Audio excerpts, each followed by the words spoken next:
How's it going? Mike Neumann here at Fitness Premier. Today I've got an update interview for you with the client of the month, Jamie Hamilton. I'm sure you've seen her in the videos in the past. Jamie here lost 125 pounds just over the last year and a half or so.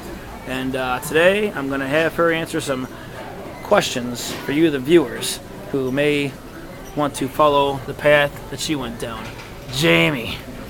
So, you weighed 125. When was this? 3 years ago, was it? 320. You were at 320 pounds, and that was your heaviest weight ever, and that was a few years ago, right? Correct. Right before your wedding. All right? Yeah. Am I correct about that? Yes. And what made you, because I know it takes a certain mindset, not just anybody can lose 125 pounds. It takes a mindset of you got to stay determined, you got to stay disciplined. So what was it for you? What was your hot button that made you say, you know what? I'm tired of weighing 320 pounds and I'm going to do something about it. What happened to you?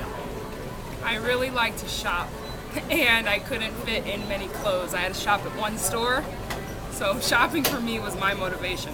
You had to shop at one store because you couldn't find clothes that fit you, so you're forced to go to one store because you couldn't shop anywhere else. Right. So fitting in smaller clothes was a big motivational factor for you, as it is for many others that come here to aspire to lose that much weight. All right, so what was your first initial step in the weight loss process? I cut my calories. I think when I began, I was eating like 2,500 calories. And I started doing walking videos, walk away the pounds. Walk away the pounds. Okay, now that's a pretty popular video series, and that's what a lot of people start off with. Walk away the pounds, and that got you how far? That made you lose how much weight and what kind of a time frame?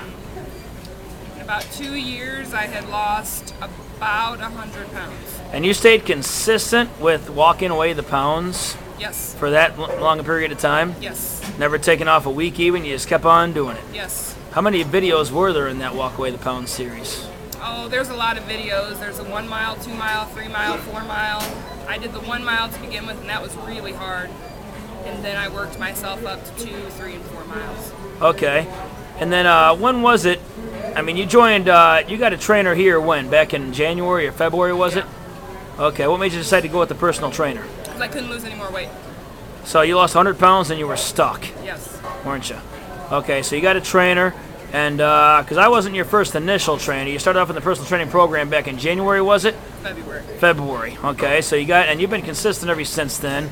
And I hooked up with you. When was it? March or April or May? I think It seems like it's been a long time, but it's been since April. It is now September, so it's been about 5 months now. And you were at 226 when you first started with me, right? I think so. Right around there. Now you're at 192. Your body fat levels dropped quite considerably. And you've taken off a lot of inches as well, and now you can shop anywhere you want to. Correct. Now, how did your eating habits change from before you met me until after you met me? I eat not many carbs and protein and vegetables. Because I remember you saying you were stuck, you were in a rut all because you weren't sure if you were eating the right way. So we kind of analyzed your eating habits, and I got you set on what I thought was the right way. And however, it's been working nonetheless because you're not stuck. You've been losing weight consistently on a weekly basis, and you're almost down to your goal of 190. So you're keeping your carbs low and you're keeping your proteins and fats high. Correct. Because if you just keep your proteins high and your fats and carbs low, your calories aren't going to be high enough to make your metabolism shoot through the roof exactly. So do you feel like you got to discipline yourself? Is it hard to stick with, or is it relatively easy for you to stick with? It's pretty easy. Okay. Now, when's the last time you had an off-the-wall meal? Or how often do you go off the wall and go to like a buffet or McDonald's or something like that? Well, I had an off-the-wall meal last weekend because I ate peanut butter pie. Okay, now how often does that happen? Not often. That doesn't happen often, like once every 2 weeks, once a month? No, maybe once a month, if that. Okay, because a lot of people out there that believe you can have one cheat meal a week and still make it happen, but the reality is if you have one cheat meal a week, you're probably not going to lose much weight. You should at least get down to your desired weight first before you have that one cheat meal a week, but for you it's more like one cheat meal a month. Yeah. Now, how hard is it to get through that month without having a cheat meal? Well, I wouldn't call mine a cheat meal. I might have a baked potato. Okay. If you're calling that cheating. I don't go completely off the wall though, ever.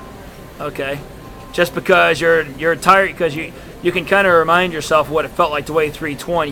You were so tired of weighing 320 that you don't want to go back to that point ever again. So if you ever do see yourself wanting to eat a pizza or something like that, you're just like, you know what, I'm going to pass it up this time. Right. When's the last time you had a pizza? I don't know, a few months ago, but when I ate it, I only ate like Monocle's few little pieces. I didn't fill up on it. Okay, so you don't just engorge yourself with fast foods or No. junk foods or anything like that. Okay, let's give because you're one of the more successful clients that I've had. On the way to losing this much weight. So give us a couple of pieces of advice for people that want to lose 100 pounds just like you. What would you tell them the top 2 things are they should focus on? You have to exercise. Absolutely. And at the beginning, you just need to cut your calories and write down what you're eating so you can keep track. That's a good point because some people think they're eating perfect, but once they write down what they're eating and they bring it into me and I critique what they're eating, then they realize, well, I'm having 14 bad meals a week when I thought I was eating clean.